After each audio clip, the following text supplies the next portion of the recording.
할렐루야. 물론 지금 아마 영상 송출이 되고 있어서 집에서 보시는 분들도 특별히 성령의 도움으로 집중해 잘 듣기를 기대하고요. 특별히 시간을 내서 걸음을 옮겨서 이 자리에 오신 여러분들을 특별히 축복합니다. 특히 자녀들과 함께 오신 분들을 특별히 축복합니다. 우리 엄마 아빠 따라온 유치원은 없는 것 같고 초중고등학생들 잠깐 일어나 볼래요? 어디 있는지 좀 봅시다. 박수 한번 쳐주세요. 잘 오셨습니다. 네, 앉으세요. 우리 친구들은 정말 실력 있는 친구들이에요. 사실은 학교에서는 영어 잘하고 수학 잘하면 실력 있다고 얘기하잖아요. 근데 하나님은 그런 걸 실력이라고 말씀하지 않으세요. 하나님은 엄마 아빠가 또는 선생님께서 이런 좋은 것이 있는데 함께 가서 한번 들어볼까? 뭔가를 우리 친구들에게 제안했을 때 네, 좋아요, 네, 해볼게요, 이렇게 반응하는 것이 진짜 실력이라고 말씀하세요. 우리 친구들은 정말 실력 있는 친구들이에요.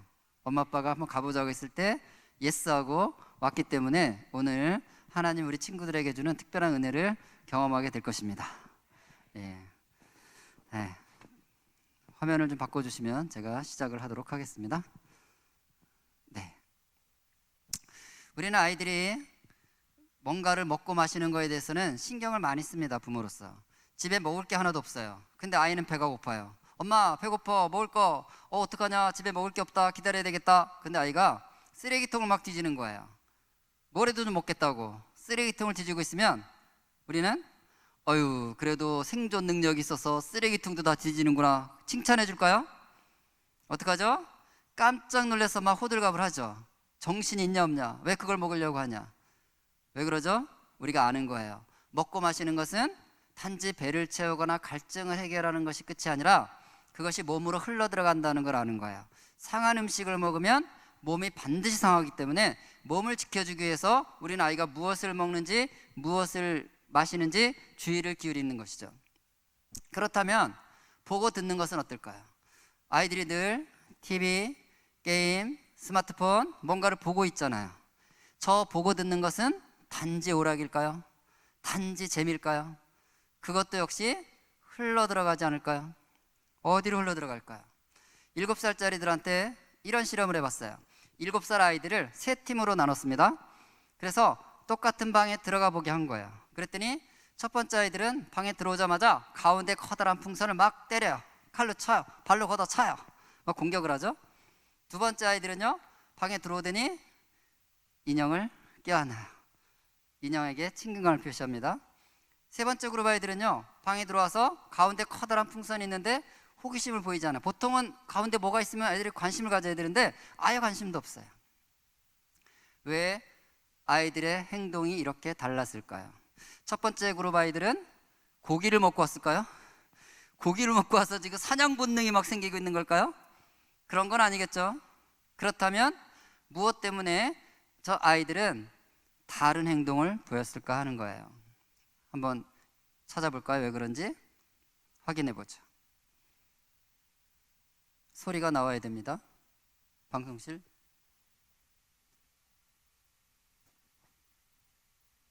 나오나요? 두 번째 그룹에게는 인형을 사랑하고 조금 낮춰주세요. 온화한 모습을 보여줍니다.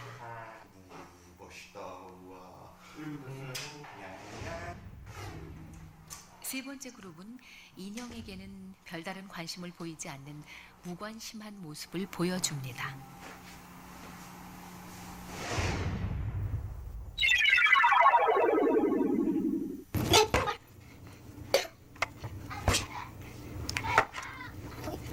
잠시 후 첫 번째 공격 모델을 본 아이들을 똑같은 방에 들여놓자 아이들은 들어오자마자 아까 본 그대로의 모습을 모방합니다.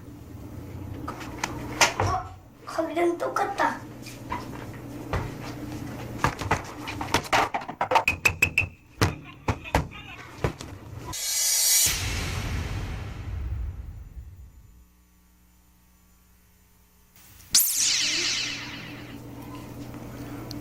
두 번째, 친절 모델을 본 아이들입니다. 아이들은 옆에 칼이 있어도 그것을 사용하지 않습니다.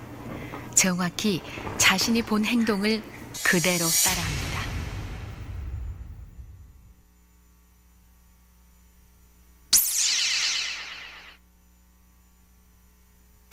세 번째 그룹 역시 자신이 본 대로 합니다.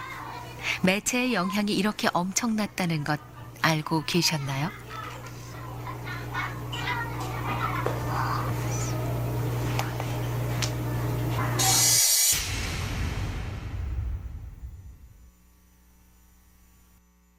네, 이제 궁금증은 해소가 됐죠? 왜 아이들의 행동이 달랐던 거예요? 이 방에 들어오기 전에 본 게 달랐던 거예요. 무엇을 보았는지에 따라서 말과 태도와 행동이 달라질 수 있다는 것을 보여준 것이죠. 먹고 마시는 것은 코와 입을 통해서 몸으로 갑니다. 그래서 음식은 몸을 구성하기 때문에 좋은 음식을 잘 먹는 거에 대해서 우리는 관심 있는 거예요. 그렇다면 보고 듣는 모든 것은 어디로 간다는 것이에요? 말과 태도, 행동을 만드는 것을 우리는 보통 마음이라고 합니다. 마음으로 가는 거예요. 마음은 과학적으로 말하면 두뇌예요. 옛날에 고대 사회에서는 마음이 심장이 있다고 생각했어요. 누구를 사랑하면 가슴이 뛰니까 마음이 가슴인 줄 알았어요. 그런데 지금은 머리끝부터 발끝까지 다 스캔을 하잖아요. 우리 여러 기계를 통해서 봤더니 마음은 어디에 있어요? 두뇌에 있죠. 그리고 이것을 신학적으로, 영적으로 말하면 마음은 하나님의 영이 우리 안에 머무는 장소예요. 하나님은 우리와 함께 거하시는데 우리 안에 어디에 거하실까요? 우리의 마음 안에 거하시는 거예요. 그러니까 보고 듣는 모든 것은 마음을 만든다는 것은 하나님의 영이 우리 안에 머무르는 데 있어서 보고 듣는 것이 정말 중요하다, 이런 뜻이기도 한 거죠. 우리가 오늘 본문 읽었던 말씀을 보면 이렇게 얘기해요. 다시 한번 읽겠습니다. 모든 시작. 지킬 만한 것 중에 더욱 내 마음을 지키라. 생명의 근원이 이에서 남으니라. 그래서 하나님은 우리가 지켜야 될 많은 것들이 있지만 십계명도 있고 지켜야 될 계명들이 많지 않습니까? 그런데 그 모든 지킬 만한 것 중에 가장 중요한 게 뭐라고 말씀하시는 거예요? 마음을 지키는 게 중요하다는 거예요. 근데 마음을 무엇으로 지킨다는 거예요? 결국 눈과 귀를 지키는 것이 마음을 지키는 거라고 말씀하시는 거예요. 그래서 성경은 또 이렇게도 얘기합니다. 잠언 20장 12절에 보면 듣는 귀와 보는 눈은 다 여호와께서 지으신 것이다. 저는 이런 성경을 읽으면 질문을 해요. 뭐지? 눈과 귀만 하나님이 지으셨나? 코와 입도 하나님이 지으신 거 아니야? 근데 왜 굳이 눈과 귀를 특정하시지? 이런 질문을 합니다. 코와 입을 통해서 들어가는 것은 우리 몸을 위한 것이라고 할 수 있죠. 그러나 눈과 귀를 통해서 들어오는 것은 하나님의 영이 머무는 장소를 만들기 때문에 하나님이 이렇게 말씀하신 것 같아요. 눈과 귀는 나를 위해서 만든 것이다. 여러분이 우리가 무엇을 보든지 무엇을 듣든지 그 보고 듣는 것이 마음을 만들고, 마음이 상하거나 마음이 망가지면 내가 너와 함께 머무를 수가 없다. 그러니까 그것은 나를 위한 것이다. 이렇게 말씀하시는 것이 아닌가 싶습니다. 마음을 지킨다는 것은 보는 것과 듣는 것을 지키는 거예요. 이거에 실패했던 사례가 성경에 나옵니다. 베드로후서 2장 7, 8절은 소돔과 고모라 사건을 소환해 와서 이렇게 얘기합니다. 같이 읽겠습니다. 무법한 시작. 무법한 자들의 음란한 행실로 말미암아 고통당하는 의로운 롯을 건지셨으니 이는 이 의인이 그들 중에 거하며 날마다 저 불법한 행실을 보고 들음으로 그 의로운 심령이 상하니라.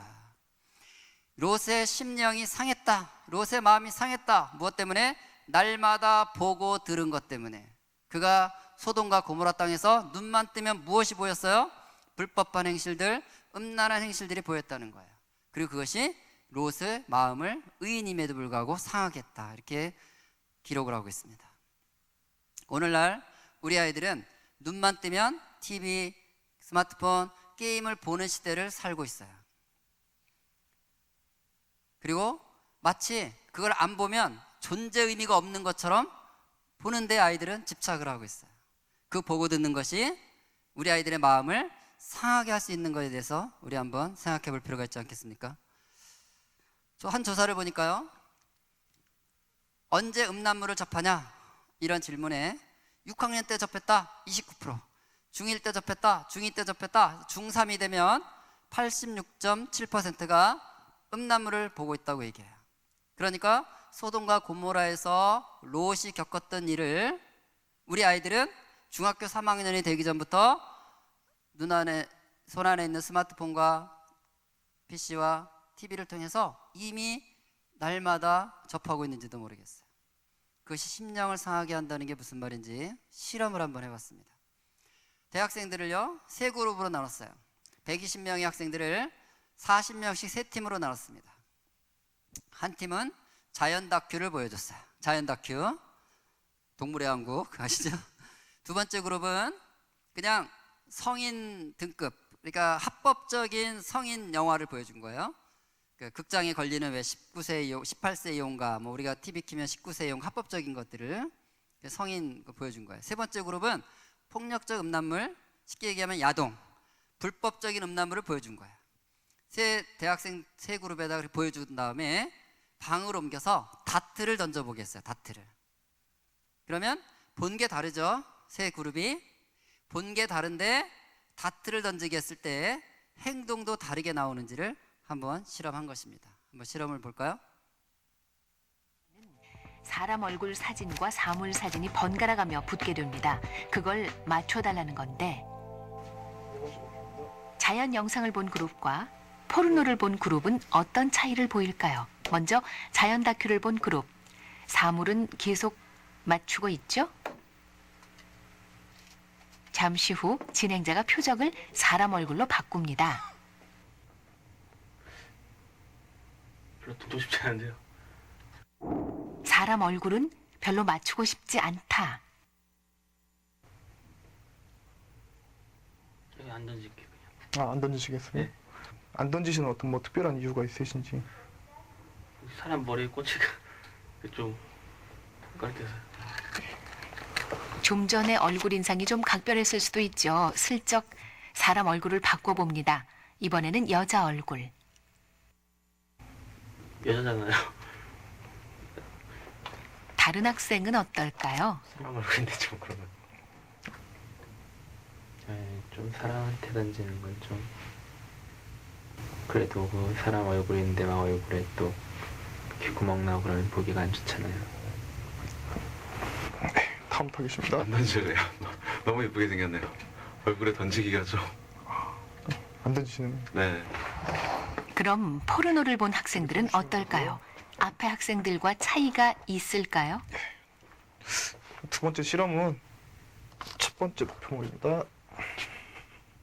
아 근데 이 얼굴에다 던지는 건가요? 예, 아니 뭐 던지시려는 생각이 있으시면 뭐 아무 데도 던지셔도 예, 되고요. 던지겠습니다. 예, 던지는데요. 예, 지금 던지셨는데 뭐 던진 이유가 있으신가요? 예. 그냥 던지고 싶어서 던져. 던지고 싶었는데 그냥 맞추고 싶지 않아. 이번에도 던지죠? 이번에도 마찬가지고요. 역시 던집니다. 모두 별 망설임이 없죠? 조금 무섭다는 생각 안 드십니까? 포르노가 뇌 자극을 넘어 공격적인 행동으로까지 연결될 수 있음이 증명된 겁니다. 문제는 그 포르노가 아이들에게 너무 가깝게 있다는 것. 여러분, 대학생 정도 되면 어느 정도 가치관이 다 형성된 시기라고 봐야 되잖아요. 그럼에도 불구하고 자연 다큐를 본 아이들과 폭력적 음란물을 본 대학생 사이에 폭력성의 정도가 8배나 차이가 났어요. 그러니까 보고 듣는 것이 우리는 단지 재미, 오락이라고 생각하지만 그것이 우리의 가치관을 바꾸는 거예요. 그 음란물의 문제는 아이들이 음란물을 본다, 아유 지저분해, 뭐 그런 생각을 해, 왜 그런 걸 봐, 이런 문제가 아니고, 음란물을 보게 되면 사람은 하나님의 형상으로서 존중하고 배려해야 될 대상인데, 음란물 속에서 사람은 내 욕망과 욕구를 채우기 위한 도구나 수단으로 보여주는 거예요. 그래서 그걸 보면서 뇌 구조가 바뀌는 거예요. 아, 사람은 내 욕구를 채우는, 내 욕망을 채우는 도구나 수단일 뿐이야. 그래서 다트를 던지는 데 있어서 내가 다트 던져보고 싶을 거 아니에요? 근데 일반적인 영상물을 본 아이들은, 대학생들은 얼굴이 나오니까 어떻게 해요? 던지려는 내 욕망을 저 그래도 사람 얼굴인데 여자를 더군다나. 정상적인 생각이 돌아가는 거예요, 사고가. 그런데 폭력적 음란물을 본 친구들은 보고 들은 것이 이미 우리의 마음을 바꿔놓은 거예요. 욕망을 채우기 위해선 뭣도 할 수 있다는 거예요. 하다못해 얼굴에다 다트 던지는 것쯤이야. 이렇게 되는 거예요. 여러분, 보고 듣는 것은 그냥 오락이 아니라는 것입니다. 그것이 눈과 귀를 통해서 다 우리의 생각과 말과 태도와 행동을 결정하는 요소들이 될 수 있는 거예요. 폭력물을 한번 볼까요? 이거는 한 게임의 첫 화면이에요. 오늘도 헤드샷, 내일도 헤드샷, 구호를 한번 외치고 게임 시작 버튼을 누르라는 거죠. 헤드샷이라는 말 자체를 우리 어르신들은 또 잘 모를 거예요. 뭐 헤드셋 얘기하는 줄 알지 모르겠어요. 근데 우리 젊은 아이들은 다 알죠. 우리 초등학생을 포함해서. 이 헤드샷은 머리를 쳐내는 걸 말하는 거예요. 머리를 잘라내는 거예요. 머리를 폭파시키는 거예요. 제가 초등학교 교실에서 아이들에게 주제를 줍니다. 종이를 나눠주고 게임하면 떠오르는 이미지를 자유롭게 그려봐, 이렇게 주제를 줘요. 백지를 나눠주고 게임하면 어떤 이미지가 떠오르는지를 그냥 그려보게 한 거예요. 초등학교 4, 5, 6학년 교실에서 10명 중에 3명 정도는 이런 류의 그림을 그립니다. 이게 헤드샷이에요. 아까 얘기한 사람 머리를 쳐내는 그림을 그려요. 여기서 여러분이 주목해야 될 것은 머리를 쳐내는데 이 가해자의 얼굴 표정이에요. 아이가 그린 얼굴 어때요? 헤드샷을 시키는데 얼굴이 어때요? 좋아하고 있다는 거예요, 여러분. 이게 포인트예요. 저렇게 잔인한 그림을 그리는 것도 문제지만 저렇게 사람의 머리가 날아가는 걸 보면서 쾌감을 느낀다는 거예요. 상상도 할 수 없는 일이죠. 이런 그림들을 그려요. 정신병원에나 나올 그림들이 초등학교 교실에서 나온다는 것에 대해서 별로 충격 안 받는 표정을 주셔서 제가 좀 놀래고 있습니다, 여러분들 때문에. 이건 나이프 샷이라 그래요. 칼로 이렇게 그림을 그려요. 멀티샷. 이런 그림들을 아이들이 그립니다. 이게 헤드샷이에요. 폭력적인 게임을 한다는 것이 그런 거예요. 그러면 우리 아이들은 처음부터 이런 게임을 하는 게 아닙니다. 처음에는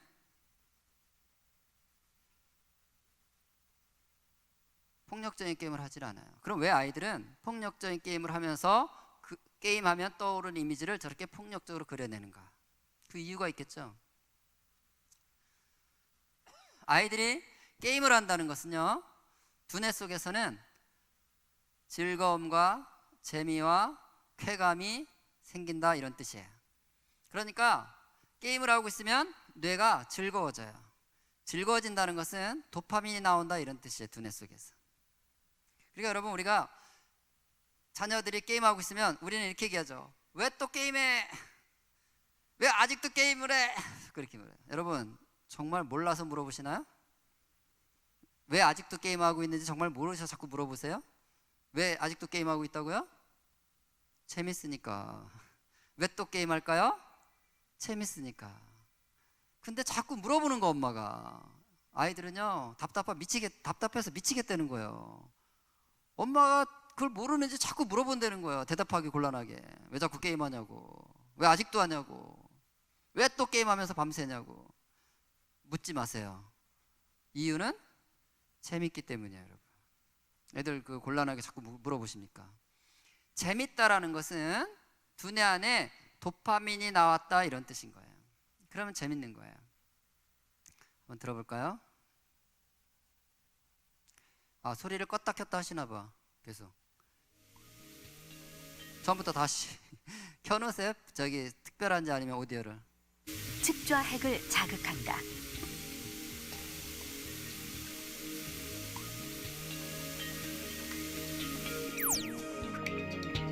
측좌 핵에서는 엄청난 양의 도파민이 분비되며 뇌 전체에 영향을 미친다.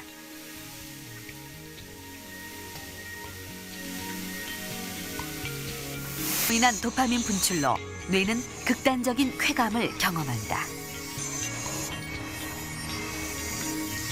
이런 강렬한 쾌감이 반복될수록 도파민 수용체의 기능은 떨어진다.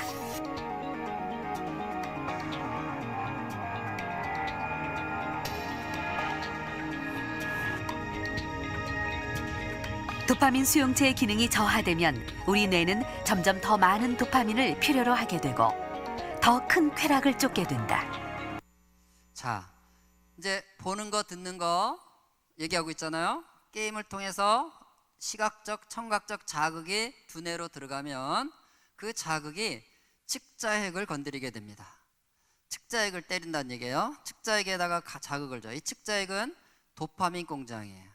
그러니까 게임을 하고 있으면 측자핵이 자극을 받아서 도파민을 뿜뿜 쏟아낸다는 뜻이에요.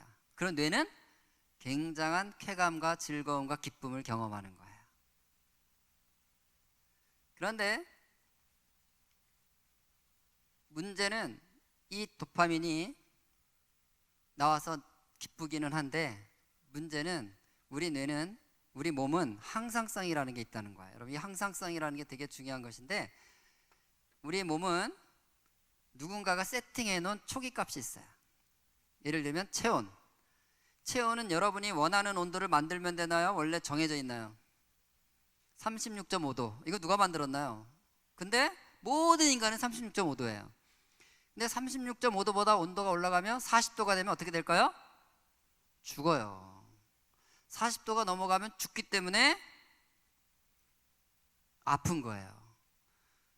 우리가 너무너무 40도가 넘어가면 괴로운 거예요. 왜 괴로워요? 빨리 항상성 36.5도로 낮추라는 뜻이에요, 그게. 그래서 막 아프기 때문에 막 생 난리를 치잖아요. 해열제도 먹고 항생제도 먹고 왜 열이 나는지 검사하고 막 난리를 쳐서 36.5도로 다시 만들어야 되는 거예요. 이게 항상성이에요. 또 저체온. 온도가 33도, 체온이 33도로 떨어지면 어떻게 돼요? 역시 죽어요. 그래서 아픈 거예요. 그래서 어떻게 해요?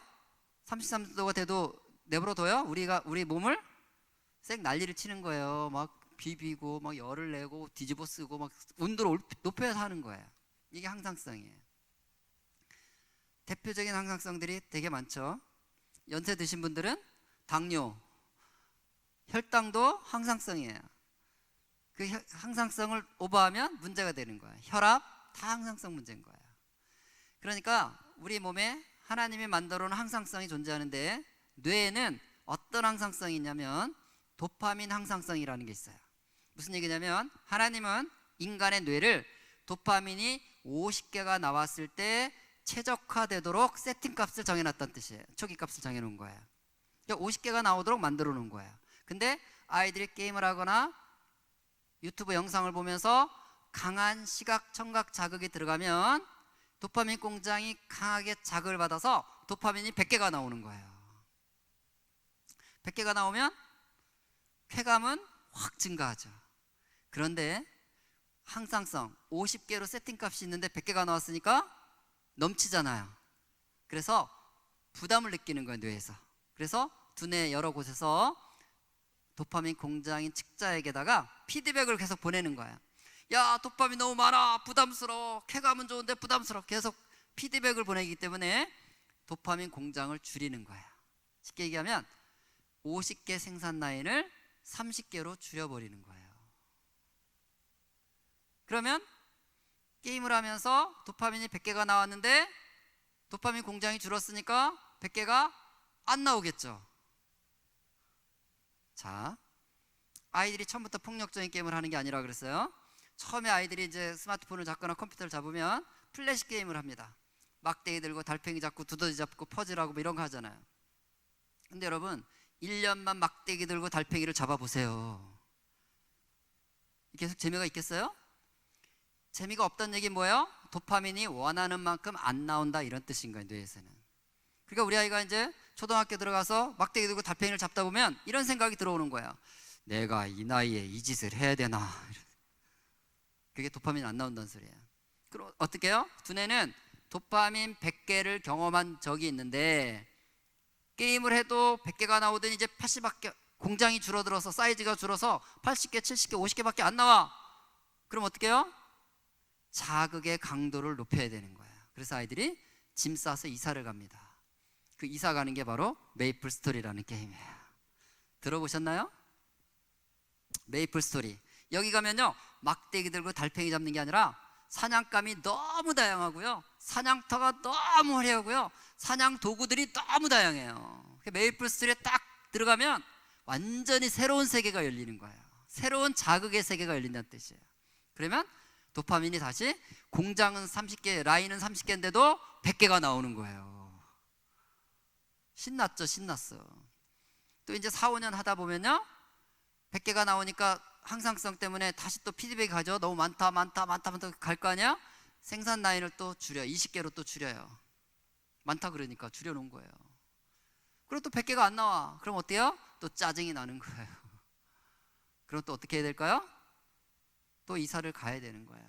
이사 가다 보면 이제 요즘 아이들이 많이 하는 게임으로 오는 거예요. 이건 이제 배그라는 게임인데 배틀그라운드라고 해요. 초등학생들도 가장 많이 하는 게임 중에 하나입니다. 물론 초등학생들은 법적으로도 할 수 없는 게임이에요. 그럼 어떻게 할까요? 초등학생들은 다 엄마 아빠 주민번호 가지고 합니다. 그러니까 다시 이거 다 부모 책임입니다. 부모가 무책임하게 올려놨기 때문에 이렇게 된 거죠. 어쨌든 여기 오면요, 보세요. 캐릭터가요 실사예요, 실사.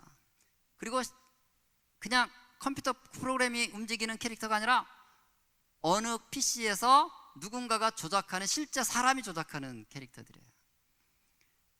재미의 차원이 또 달라진다는 얘기예요. 총도 진짜 총이에요. 그래서 리얼리티가 확 증가하면서 도파민이 또 100개가 나온다는 뜻이죠. 그런데 이미 이 정도가 됐다는 얘기는 도파민 공장은 너덜너덜해졌다, 이런 뜻인 거예요. 제가 지난 6월 달에 가장 많이 하는 게임 순위를 한번 찾아봤어요. 1위부터 50위까지가 나와 있던데 그중에 10개만 본 거예요. 10개를 봤더니요, 1위에 이런 거 있죠. 리그 오브 레전드, LOL이라고 합니다. 로스트 아크 뭐 쭉 있죠. 10개를 봤더니요, 10개 중에 9개, 10개 중에 9개면 90%예요. 10개 중에 9개는 도검, 칼이나 총이나 뭔가의 흉기를 들고 상대방을 때리거나 찌르거나 죽여야 점수가 생기고 죽여야 아이템이 생기고 죽여야 레벨이 올라가는 게임들이었어요. 살상 게임이었어요. 그러니까 우리 아이들은 게임을 한다, 이건 사실일 뿐이에요. 사실 우리 아이들 게임하죠. 진실은 우리 아이들은 폭력적인 게임을 한다, 이 뜻이에요. 10명 중에 1위부터 10위까지 중에서 9개가 폭력적인 게임을 하고 있어요. 그럼 왜 폭력적인 게임을 한다고요? 이유는 뭐라고요? 일반적인 게임 가지고는 도파민이 안 나올 정도로 도파민 공장이 망가져 있다는 뜻이에요. 제가 초등학교실에 가서 아이들한테 이렇게 얘기해요.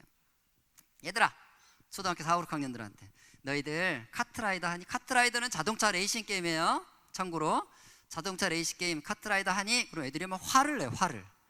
선생님, 우리가 무슨 유딩이에요? 시시하게 그런 걸 왜 해요? 뭐 이래.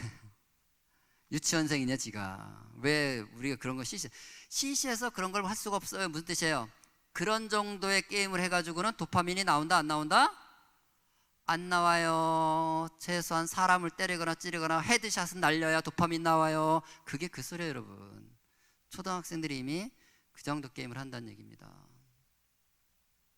근데 우리 아이는 대학생인데 피파 온라인 축구 게임을 한다.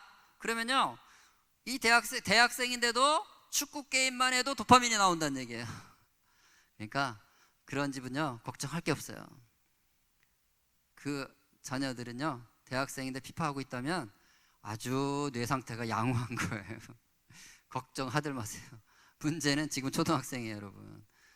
그래서 우리가 아이가 게임을 하는 거에 주목하는 게 아니라 무슨 게임을 하는지를 반드시 봐야 되는 것입니다. 그 아이가 굉장히 폭력성이 높은 게임을 하고 있다는 얘기는 두뇌가 이미 그 정도 자극이 아니면 뇌에서 도파민이 안 나오는 정도로 도파민 수용체에 문제가 생겼다, 이런 뜻이라는 거예요. 보고 듣는 거 단지 오락이 아닙니다. 단지 재미가 아닙니다. 뇌를 바꾸는 것입니다. 한번 더 들어볼까요? 상습적으로 폭력을 휘두르는 학교 폭력 가해 학생들은 뇌 구조가 정상적이지 않다는 연구 결과가 나왔습니다. 상대방의 고통을 함께 느끼거나 폭력 충동을 억제하는 뇌 기능이 망가져 있다는 겁니다. 같은 반 친구를 주먹으로 때리고 발로 짓밟고 심지어 성추행까지 일삼고도 태어난 학교 폭력 가해 학생들. 품행장애 진단을 받은 10대 초반 학생들의 뇌를 자기 공명 영상 MRI로 촬영했습니다. 전단면 사진입니다. 함께 느끼는 공감 능력을 맡는 편도회계 기능이 저하되면서 혈류가 증가해 붉은색을 띱니다. 이 때문에 가해 학생들은 자기가 괴롭히는 상대방의 고통을 공감하지 못합니다. 측단면 사진입니다. 충동을 억누르는 기능을 하는 전두엽 역시 퇴화됐습니다. 누군가를 괴롭히려는 충동을 이성으로는 제어하지 못한다는 뜻입니다. 그렇다면 실제로 게임을 할 때 뇌에는 어떤 변화가 생기는지 직접 실험해봤습니다.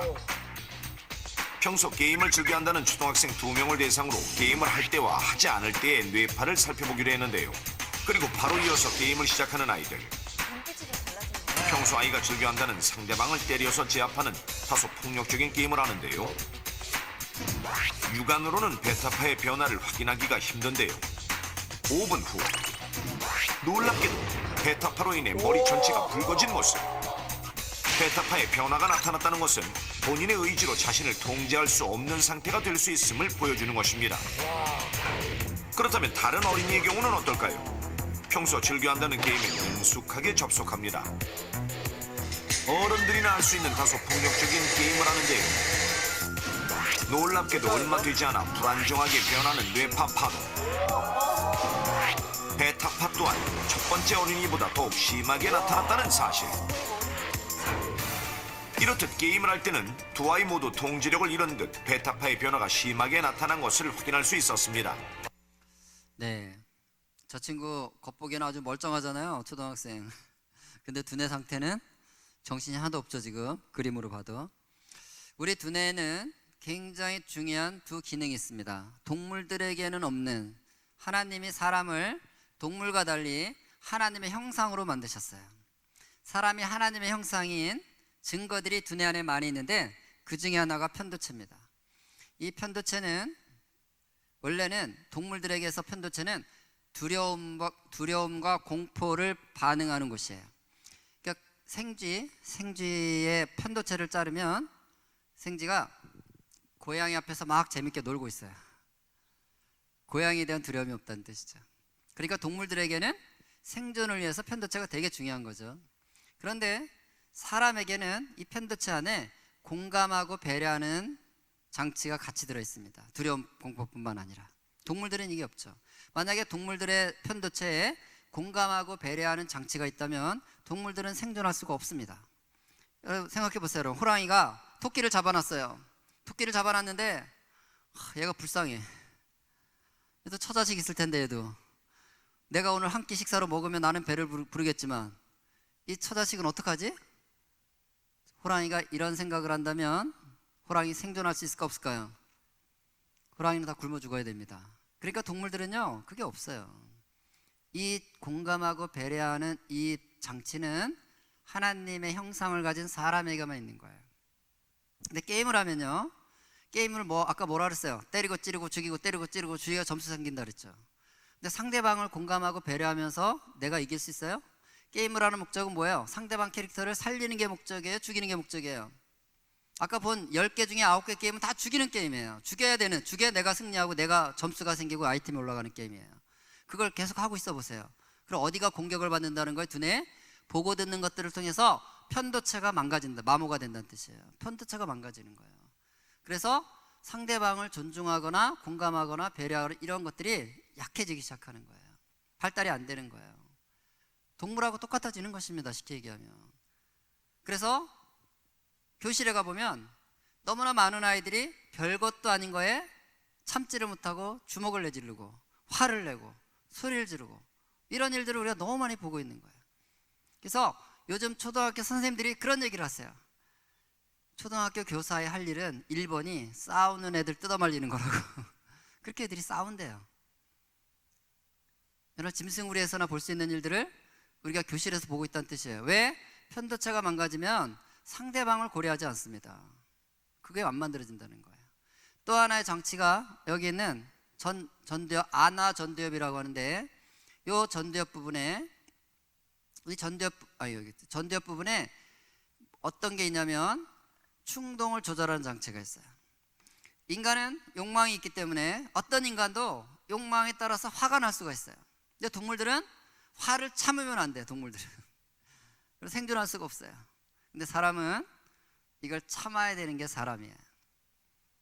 화를 내는 게 문제가 아니라 적절하게 조절하는 장치가 있다는 거예요. 마치 수도꼭지에 바킹 있죠, 안에. 근데 한참 쓰다 보면 바킹이 마모가 되죠. 그러면 잠궈도 물이 흐르잖아요.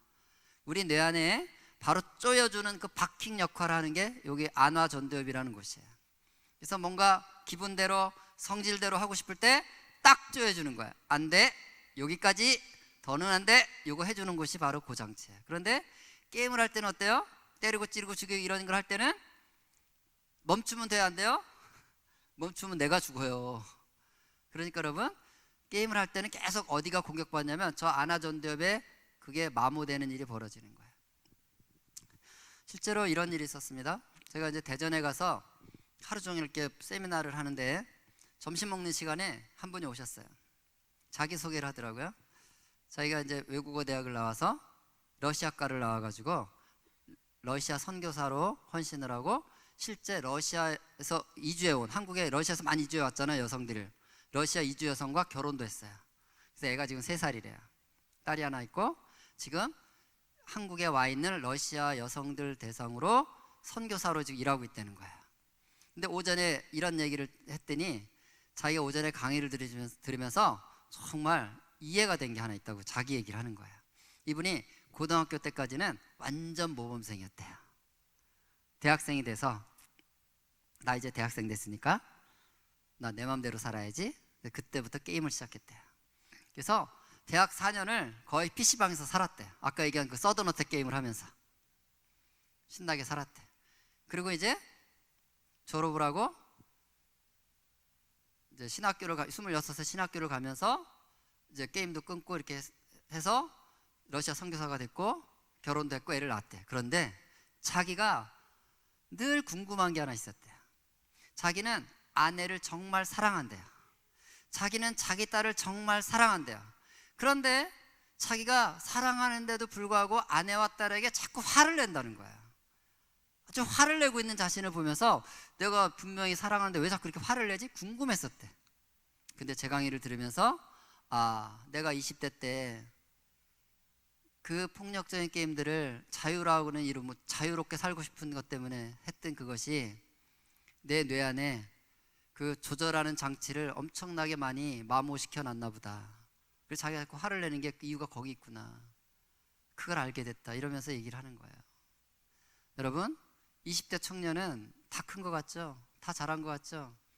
그래도 보고 듣는 것은 마음에 영향을 주게 돼 있어요. 물론 10대 특히 영유아기 자녀를 키우는 부모님들에게는 굉장히 중요한 메시지입니다. 그 시기에는 뇌가 처음 만들어지는 시기이기 때문에 훨씬 보고 듣는 것이 아이들의 마음을 결정하거든요. 또 하나 생각해 볼 게 있어요. 이 항상성이라는 걸 생각할 때, 자 보세요. 하나님은 도파민 공장을 50개 생산 라인을 뇌에다 만들어 놓고 50개를 만들어서 뇌를 사용하도록 만들어 놨다 그랬어요. 근데 자극적인 영상을 보고 듣다 보면 도파민이 많이 나오니까 항상성을 유지하기 위해서 계속 공장을 줄인다 그랬죠. 문제는 게임을 할 때는 그래도 강한 자극이 들어오니까 도파민이 그나마 많이 나와서 상관이 없는데 일상생활을 할 때가 문제가 되는 거야. 수업 시간에 도파민이 50개가 나와야 선생님 말씀을 1시간을 집중해서 들을 수 있는 거예요. 근데 생산 라인을 30개로 줄여놨기 때문에 도파민이 30개밖에 안 나와요. 그러면 이 주의를 유지할 수가 없는 거예요. 주의력을. 그래서 10분만 지나면 벌써 산만해지기 시작하는 거예요. 애들이. 10분만 지나면 벌써 졸고 앉아있는 거예요. 집에서도 어떤 과제를 할 때 앉아가지고 엉덩이를 붙이고 30분을 집중을 해야 되는데 10분만 지나면 벌써 애가 사라졌어. 못 앉아있고 어디 가서 딴짓하고 있어. 이게 왜 그런 줄 아세요? 생산 라인이 줄어들어서 도파민이 50개가 안 나오니까 부족하니까 자꾸 산만해지는 거예요. 이걸 ADD라고 불러요. ADD, 주의력 결핍이라는 거예요. 그 다음에 30개밖에 안 나오면 뇌는 50개가 항상성이니까 50개를 만들어내고 싶어 하는 거예요. 그래서 교실에서 50개를 만들어내야 되는데 선생님이 게임을 시켜요? 안 시켜요? 게임을 안 시켜요. 뭐 자극이 와야 50개를 만드는데. 스마트폰 가지고 영상 볼 수 있어요, 없어요? 없어요. 못 보게 하잖아. 그럼 어떻게 해요? 괜히 옆에를 한 대 툭 쳐요. 옆에 한 대 툭 치면 두세 대가 막 날라와요. 자극을 만드는 거예요, 뇌에서. 왜? 도파민 부족한 걸 채우려고. 또 꽥 소리를 지르면서 돌아다니기 시작해요. 막 돌아다니면 또 선생님이 또 와서 붙들잖아요. 자극이 오잖아요. 주변을 자극을 창출하기 시작해요, 스스로. 이걸 HD라고 하는 거예요. 과잉 행동 장애라고 하죠. 합쳐서 ADHD인 거예요, 여러분. ADHD의 의학적 정의는 이렇습니다. 한번 읽어보겠습니다, 같이. 보통 시작.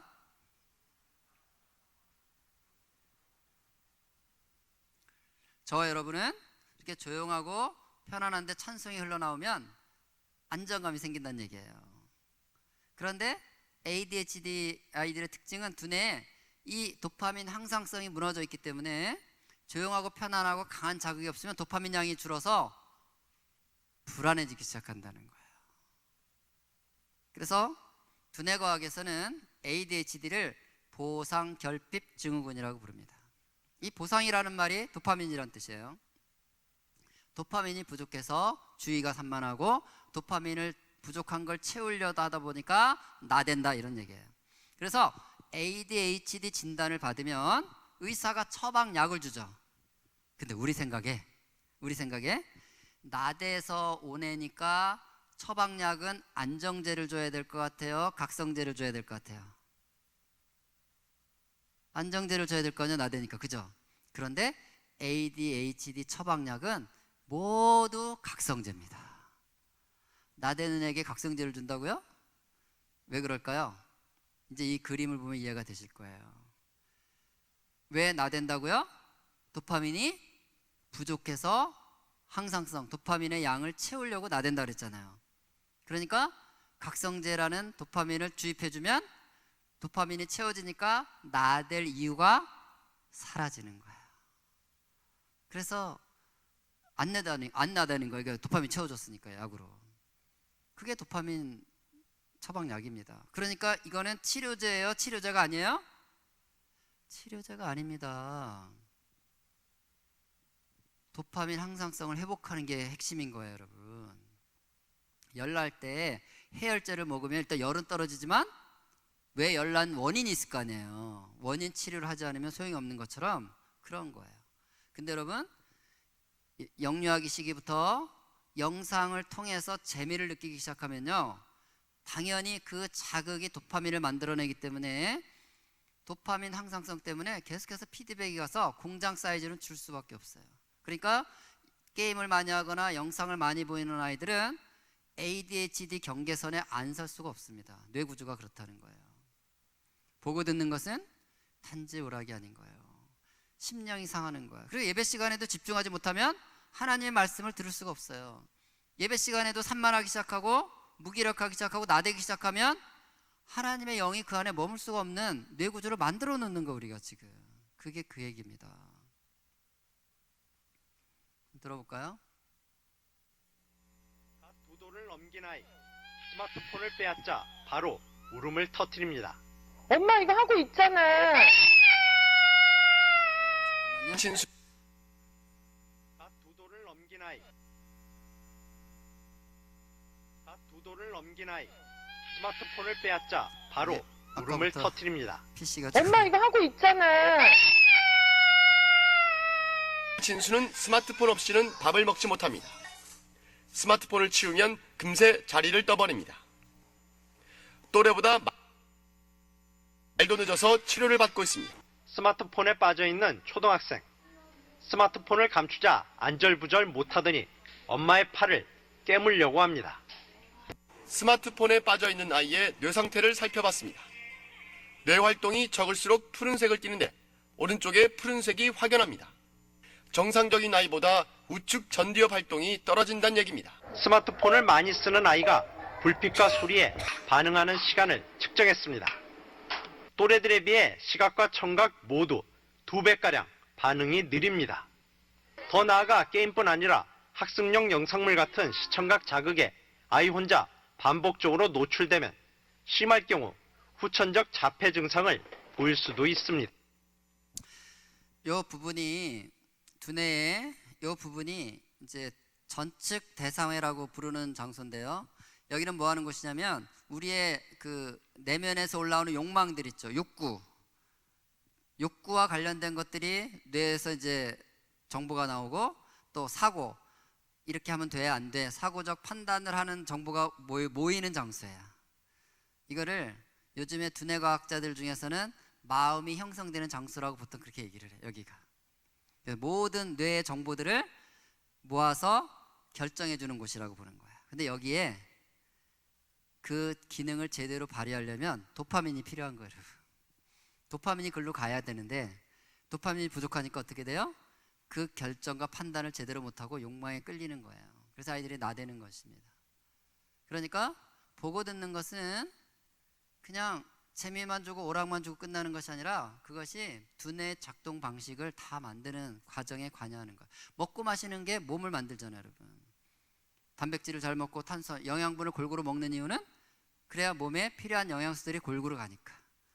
우리 아이들이 보고 듣는 모든 것도 두뇌를 만드는데, 그래서 심령을 상하게 하는데 직접적인 영향을 준다는 걸 말씀드리는 거예요. 그것이 다 아이들의 영의 상태를 결정한다는 뜻입니다. 여기 두 종류의 아이들이 있는 거예요. 손을 모으고 예배하고 기도하며 말씀을 묵상하며 살아가는 아이들도 있고요. 손에 스마트폰을 들고 늘 보고 듣고 사는 애들도 있는 거예요. 이 선택이 다음 세대를 만들 수도 있고 다른 세대를 만들 수도 있다는 것입니다. 바비 코너라는 목사님이 있는데, 목자의 지팡이라는 책을 제가 읽었는데 거기 그분이 꿈을 꾼 이야기가 나왔어요. 이분이 꿈을 꿨대요. 꿈속에서 백화점을 가게 됐답니다. 백화점을 갔는데 어떤 아가씨가 핸드백을 메고 백화점 안으로 따박따박 걸어 들어오더래요. 그러더니 핸드백을 열고 이 검지손가락만한 뱀을 핸드백에서 꺼내서 바닥에다 풀어놓더래요.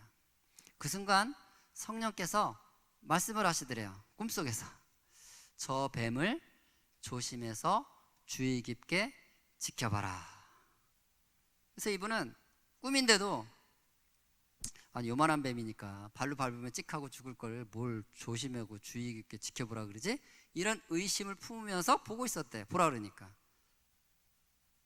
보고 있었더니 이 뱀이 눈에 띄지 않을 정도로 조금씩 커지더래요. 그러더니 나중에는 집채만큼 커져서 그 백화점에 들어온 사람들을 막 물기 시작하더라는 거예요.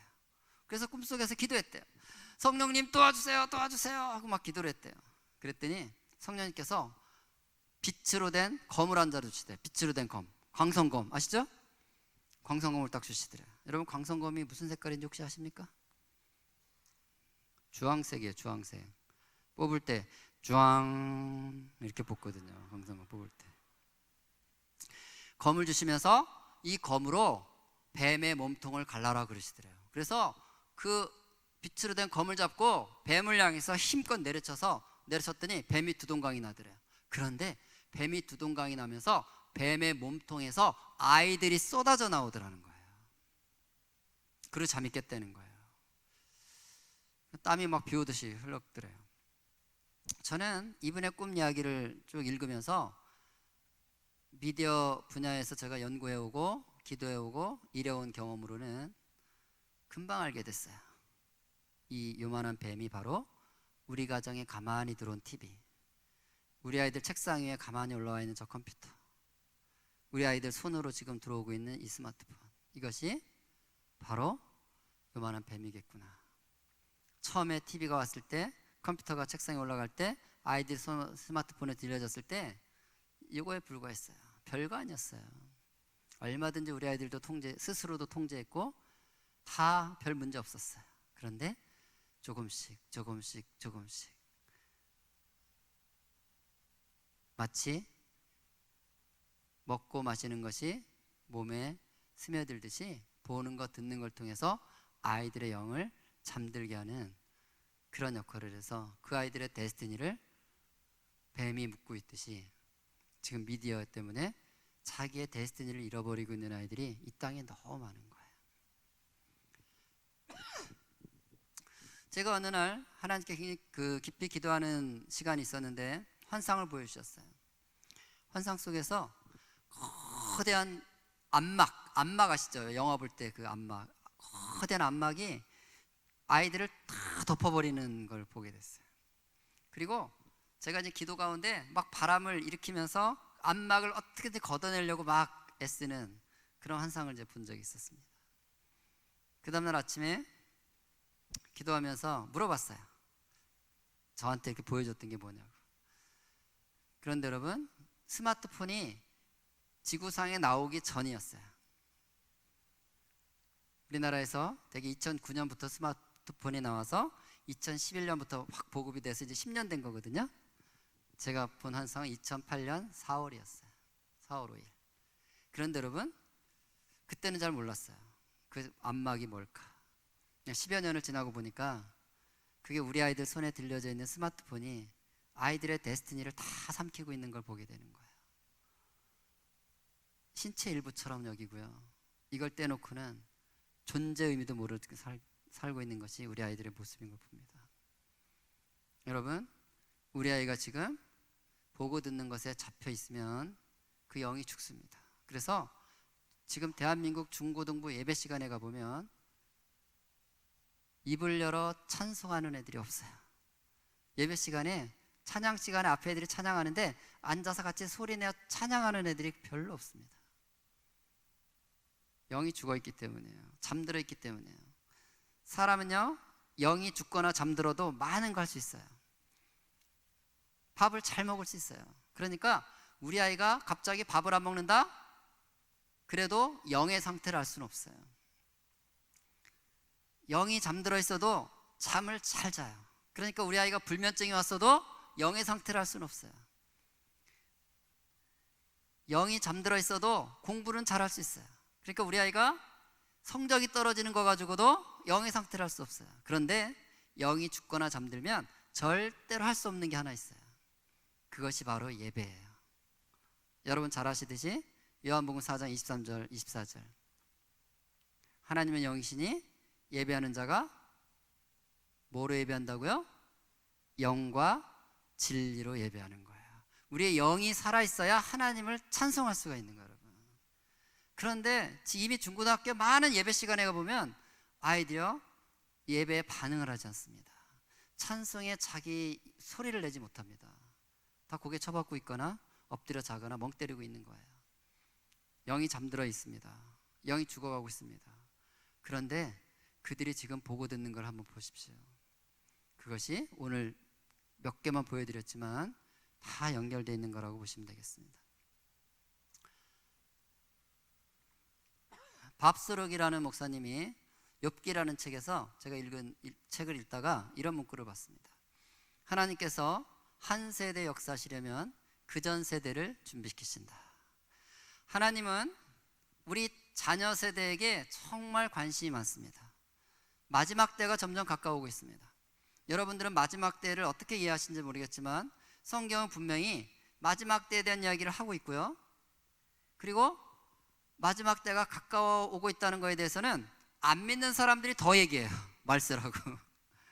요즘 기후변화를 보면서 야, 정말 이 지구가 얼마 남지 않았나 싶은 생각이 우리도 많이 들고 있죠. 신학적인 논쟁은 다양하게 있겠지만 적어도 마지막 때가 된다는 얘기는 예수님이 다시 오셔야 되는 거예요. 근데 예수님이 다시 오시려면 여러 자연적 징조도 있어야 되지만 가장 중요한 것은 예수님을 맞이할 신부들이 있어야 되는 거예요. 성도들이 있어야 되는 거예요. 그런데 우리가 준비되지 않으면 예수님은 오시고 싶어도 못 오신다는 뜻이에요. 뒤집어 얘기하면. 쉽게 얘기하면 여러분이 예수님의 다시 오실 날을 맞이할 가능성보다는 여러분의 자녀 세대가 주님의 다시 오실 그날을 맞이할 가능성이 훨씬 더 높다는 뜻이에요. 그렇지 않겠어요? 아니시라면 여러분이 자녀들보다 더 오래 사시겠다는 뜻인데, 우리의 지금의 사명 중에 하나는 뭐냐면 우리 다음 세대가 바로 주님의 오실 길을 예배할 수 있는 거룩한 신부들로 하나님을 예배하는 자들로 하나님과 친밀한 관계를 맺는 자들로 준비시키는 일이 너무 중요한 시대가 됐다는 거예요. 근데 그 일을 위해서는 누가 필요하다고요? 그 부모 세대가 필요하다는 거예요. 교회만으로는 불가능하다는 거예요. 왜? 이미 보고 듣는 것들이 너무나 많은 시간을 아이들의 눈과 귀를 사로잡고 있는 시대가 됐기 때문에 이제는 부모가 깨어서 우리 아이들을 하나님의 사람들로, 예수님의 거룩한 신부들로 준비하는 일에 하나님은 우리를 사용하기 원하신다는 거예요. 우리를 부르신다는 뜻이에요. 마치 그 옛날을 가보시면, 역사를 가보시면 다니엘을 아시죠, 여러분? 다니엘과 세 친구들이 바벨론이라는 이방 땅에서 불구덩이에 들어가서도 사자밥이 될지라도 하나님을 예배하는 자들이었어요. 신기하죠? 그들이 처음 그 왕이 준 진미들, 우상에게 드려졌던 이 음식들을 이 소년들이 거부를 했어요. 목숨 걸고. 근데 그 당시에 전문가들의 얘기로는 그 당시에 이 아이들의 나이가 14살에서 17살 정도 됐을 때라고 그래요. 14세, 17세면 우리 중고등학생 정도예요, 여러분. 이 아이들이 이방 땅에서 하나님을 예배하겠다고 목숨을 건 거예요. 대단하죠? 이 일이 어떻게 가능했을까요? 추측컨대 그 부모 세대에게 답이 있다고 저는 봅니다. 다니엘과 세 친구들의 부모들은 예루살렘에 살면서 늘 들었어요. 150년 전에 이사야 선지자가 했던 얘기도 들었고요. 같은 시대에 예레미야 선지자가 한 얘기를 들었어요. 예레미야 선지자가 뭐라고 얘기했어요?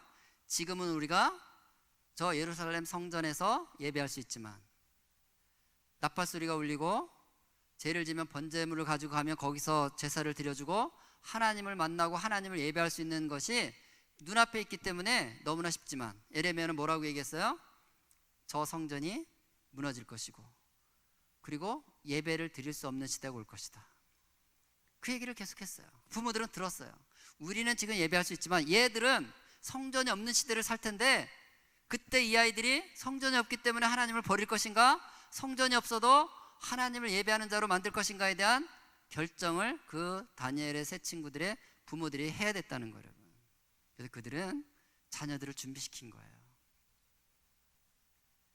우리는 지금 저 예루살렘 성전에서 나팔이 불면 하나님을 향해서 예배할 수 있고 언제든지 번제물을 가지고 예배할 수 있지만, 너희가 살 시대에는 성전도 없고 제사장도 없고 너희가 그럼에도 불구하고 예배하는 자들이 돼야 된다는 얘기를 아마 열심히 얘기하고 가르치고 훈련을 했을 것 같아요.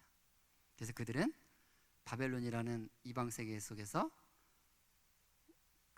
목에 칼이 들어와도 그들은 창문을 열어 제끼고 동쪽을 향해서, 예루살렘을 향해서 하루 3번 예배하는 자들이 된 것 같아요. 여러분, 우리가 하나님 우리 자녀들을 정말 필요로 하신다면 하나님은 부모들을 콜링한다는 뜻이에요. 내가 너희 자녀가 필요한데 네가 그 일을 해다오 라고 우리에게 부탁한다는 것을 말씀드리는 것입니다. 이것이 말라기서 2장에 이렇게 표현되고 있습니다. 우리 말라기 2장 같이 읽겠습니다. 여호와께서는, 시작.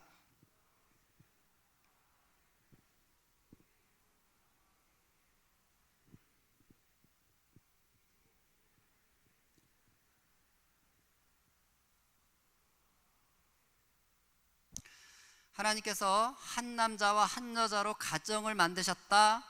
왜 그렇게 만드셨는지를 이 말라기서를 통해서 계시해 주신 거예요. 그것은 그 가정에서 하나님께서 얻고자 하는 것이 있으셨다 이거예요. 그러니까 여러분들을 남편과 아내로 한 가정을 이루신 하나님은 여러분 가정에서 얻고자 하는 게 있으시다는 거예요. 너희 가정에 서울대학 가는 자녀가 있느냐? 그거 원하는 게 아니라는 거예요. 너희 가정에 좋은 직업 갖는 자녀가 있느냐? 그거 원하는 게 아니라는 거예요. 너희 가정에 경건한 자녀가 있느냐? 너희 가정에 나를 예배하는 자녀가 있느냐? 너희 가정에 나에게 반응하는 자녀가 있느냐? 그거 하나 원한다고 말씀하시는 것입니다. 여러분, 대한민국에 4대 종교 있다는 얘기 들어보셨나요?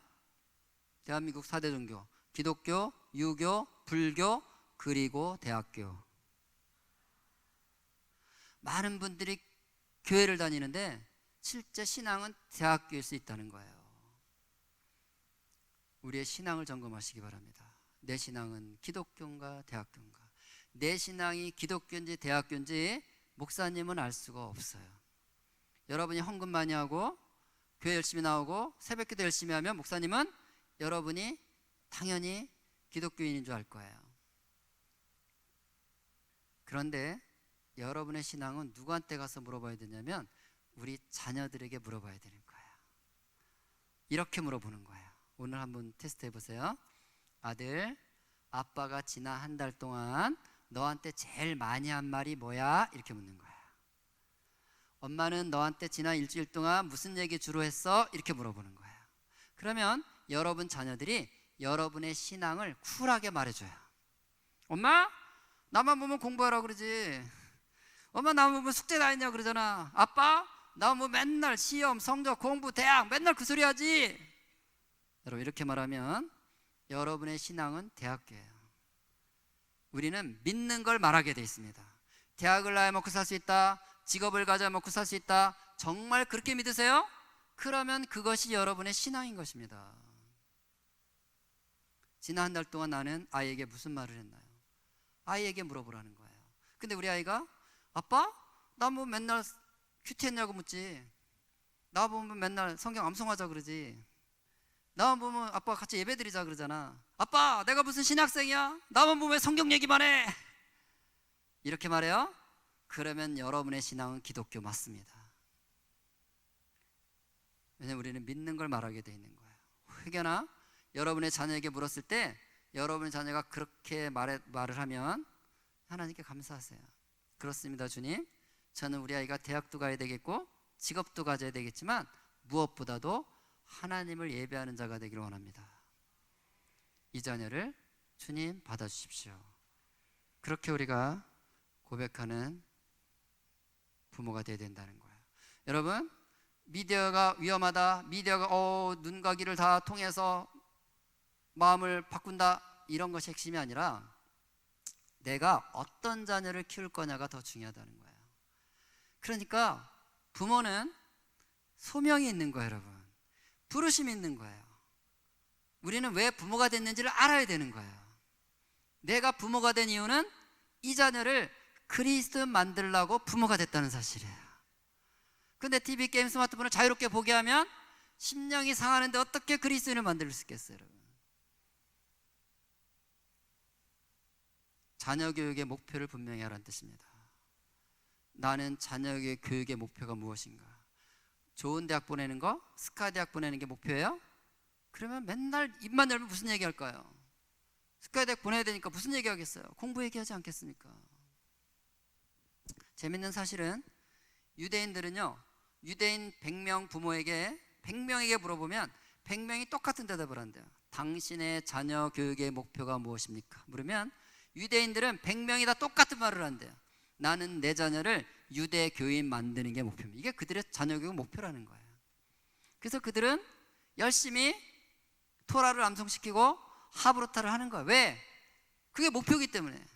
대한민국도 많은 교회들이 하브루타를 합니다.